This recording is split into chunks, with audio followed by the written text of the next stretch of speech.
আজ 16ই ডিসেম্বর, মহান বিজয় দিবস। শহীদদের প্রতি গভীর শ্রদ্ধা রেখে আজকের ব্লগটা শুরু করছি। আসসালামু আলাইকুম। যে যেখান থেকে আমার ব্লগটা দেখেন সবাইকে ওয়েলকাম করছি আমার আজকের ব্লগটা দেখার জন্য। আশা করি আপনারা আমার ব্লগটা শুরু থেকে শেষ পর্যন্ত দেখবেন, আপনাদের ভালো লাগবে। বাংলাদেশের প্রত্যেকটা জেলায় খুব সুন্দর করে বিজয় দিবস উদযাপন করা হচ্ছে। অনেক রকমের অনুষ্ঠান গতকাল রাত 12টার আগ থেকে বিভিন্ন জায়গায় শুরু হয়ে গিয়েছে। বিশেষ করে নবীন প্রবীণ সবাই সবুজ রঙের ড্রেস পরে, মেয়েরা শাড়ি পরে বিভিন্ন রকম অনুষ্ঠান করছে, অনুষ্ঠানে অংশগ্রহণ করছে। বিভিন্ন জায়গায় সাংস্কৃতিক অনুষ্ঠান হচ্ছে।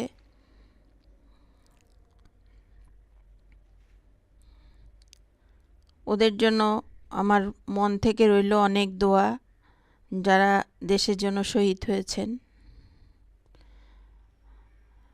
আজকে আমি আপনাদের সাথে শেয়ার করব 16ই ডিসেম্বর উপলক্ষে চট্টগ্রামে পুরো ডিসেম্বর মাসব্যাপী বিজয় মেলা হতো অন্যান্য বছরগুলোতে, কিন্তু এই বছর ওই বিজয় মেলাটা আয়োজন করা হতো চট্টগ্রাম আউটার স্টেডিয়ামে। এবার এটা যেখানে শিশু পার্ক ছিল ওখানে আয়োজন করা হয়েছে। ওইটা 1 ডিসেম্বর থেকে 16 ডিসেম্বর পর্যন্ত এই 16 দিন ব্যাপী মেলাটা চলেছে। আজকে 16 ডিসেম্বর, আজকে শেষ দিন মেলার। কিন্তু এরই মধ্যে প্রত্যেকটা মেলায় যাই না যাই, বিজয় মেলা এবং বৈশাখী মেলা যেটা চট্টগ্রামে অনুষ্ঠিত হয়, অন্যান্য জেলার কথা আমি বলতে পারবো না, কিন্তু এই বিজয় মেলাতে, এই দুইটা মেলাতে আমি বাণিজ্য মেলায় তেমন একটা যাওয়া হতো না, কিন্তু এই দুইটা মেলাতে আমি সবসময় যেতাম। কিন্তু এবার বিজয় মেলাতে একদিন সন্ধ্যার পরে গিয়ে আমি যথেষ্ট হতাশ হয়েছি। বিজয় মেলাটা আপনার মেলায় কোনো কিছু কেনার চাইতেও একটু মেলাটা যে পুরো মেলাটা ঘুরে দেখব, ভিজিট করব, ওই সুযোগটা ছিল না, এত বেশি মানুষ ছিল।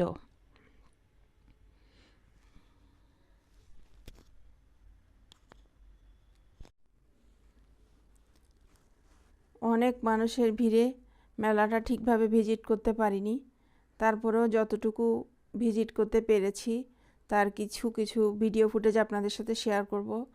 আপনারা যারা আমার ব্লগ দেখেন বা দেখতে পছন্দ করেন, একটা লাইক দিয়ে ব্লগটা কন্টিনিউ করবেন।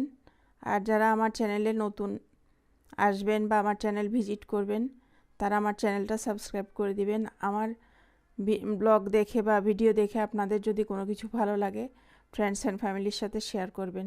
আর যারা আমার বন্ধু আছেন ইউটিউবে, তারা আমার ভিডিওটা আপলোড হওয়ার পর অথবা সময় করে দেখে নেবেন। আপনাদের প্রতি আমার একটা বিনীত অনুরোধ রইল। তাহলে আমার ব্লগটা দেখতে থাকেন, আশা করি আপনাদের ভালো লাগবে। আমরা অনেক নতুন নতুন কিছু শিখতে পারবো এবং বাংলাদেশের বিভিন্ন জেলার বিভিন্ন সুন্দর সুন্দর ভিডিও ফুটেজ আমরা দেখতে পারবো। আশা করি ব্লগটা জুড়ে আমার সাথে থাকবেন। বিজয় মেলা শুরু হয়েছে 1 ডিসেম্বর থেকে।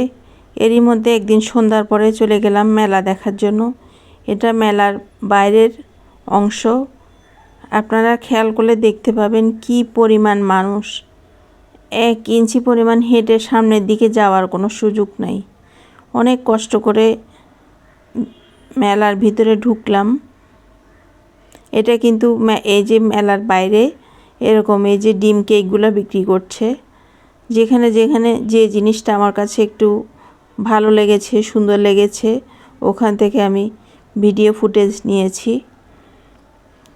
তারপরে এই যে এইভাবে ভুট্টা পুড়িয়ে খাওয়ার এই দৃশ্য আমি কিন্তু চট্টগ্রামে আর কখনো দেখিনি, এই ফার্স্ট টাইম দেখলাম। তারপরে এই যে এটা, তারপর অনেক কষ্ট করে মেলার ভিতরে ঢুকলাম। এটা মেলার ভিতরে ওরা বিভিন্ন রকম ড্রিঙ্কস বিক্রি করছিল। আমি এখান থেকে একটা দই খেলাম। এখানে মালটার জুস ছিল, তারপর পেঁপে জুস ছিল, ড্রাগন ফলের জুস ছিল। আমি এখান থেকে একটা বগুড়ার দই খেলাম। তারপর খাওয়া দাওয়া করে একটার পর একটা স্টল ঘুরে দেখছিলাম। এখানে ওরা বিভিন্ন রকম কাঁচা ফল দিয়ে একটা ভর্তার মতো বানিয়ে বিক্রি করছে। সবচেয়ে ইউনিক লেগেছে আমার এই যে এটা হচ্ছে যে স্মোক বিস্কুট। বিস্কিটটাকে কেমন করে জানি দিচ্ছে। এটা আমরা দুইটা নিয়েছি। বিস্কিটটা খেতে কিন্তু ঠান্ডা, কিন্তু এটা মুখের ভিতর দিলে বেশ খানিকক্ষণ ধরে মানে মুখ থেকে ধোঁয়া আসে। জিনিসটা অনেক ইউনিক। তারপর চলে গেলাম গোল আইসক্রিম বিক্রি করছে এটা দেখার জন্য। ঘুরে ঘুরে যে কয়েকটা স্টল ভিজিট করতে পেরেছি এগুলো দেখেছি, কারণ আসলে ওখানে দাঁড়িয়ে কোনো কিছু কেনার বা খাওয়ার কোনো অবকাশ নেই। তারপরে খেলাম, বিভিন্ন রকম চা বিক্রি করছে। চা স্টলে এসেছি, এখান থেকে একটা তান্দুরি চা খেলাম। তান্দুরি চাটার টেস্ট খুবই ভালো ছিল। আরও বিভিন্ন রকম চা ছিল, কিন্তু আমি শুধু তান্দুরি চাটাই খেয়েছিলাম। চকলেট চা, মালাই চা, আরও নানা রকম চা ওরা বিক্রি করছিল। খুব সুন্দর করে এরকম মাটির হাঁড়িতে করে চা দিচ্ছিল। চাটা খেতে অনেক ভালো লেগেছে। এই যে আমি এই মেলা থেকে কিনেছিলাম মাটির এই হাঁড়িটা। ওখানে যে এটাতে আমার অনেক দিনের ইচ্ছা এরকম মাটির এটা হাঁড়িতে মাংস রান্না করব। দেখা যাক এটাতে আসলে আদৌ রান্না করা যাবে কিনা। না, এটা সার্ভিংয়ের জন্যই সুন্দর, রান্না করতে গেলে তারপর বুঝতে পারবো। এটা হচ্ছে পরের দিনের একটা ভিডিও ফুটেজ। এটা চট্টগ্রামে বদ্দারহাটের ওদিকে আমি একটু কাজে গিয়েছিলাম। ওখানে এই যে পানি ফল, এটা আমরা ছোটোবেলায় খেতাম, পানির ভিতরে থাকতো। ওইটা ছিল একটু কাঁটা কাঁটা, কিন্তু ওইটা বেশ মিষ্টি ছিল। এটাতে কিন্তু কাঁটা নাই, কিন্তু এটা খেতে কিন্তু তেমন একটা মিষ্টি না। এটার খোসাটা ছাড়িয়ে খেতে হয়। আমি অল্প কয়েকটা কিনে নিয়েছি, কারণ এই ফলটা মাঝে মাঝে দেখি একটু পানসে টাইপের, অত ভালো না অত খারাপও না। তারপরও নতুন একটা ফল দেখি মাঝে মাঝে ভ্যানের মধ্যে বিক্রি করে, তাই নিয়ে একটু খেলাম।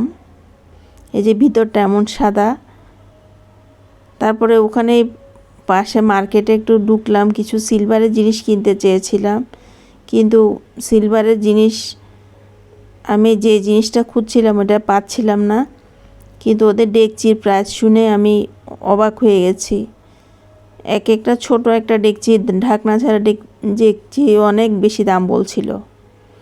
তারপর একটু ঘুরিয়ে ঘুরিয়ে পুরা মার্কেটটা নিচের তলায় দেখছিলাম। অনেক নতুন নতুন শপ হয়েছে। মোটামুটি ওরা বেশ জিনিসপত্র রেখেছে। এবং যেহেতু আজকে 16ই ডিসেম্বর, এটা গতকাল গিয়েছিলাম, অনেক ভিড় ছিল।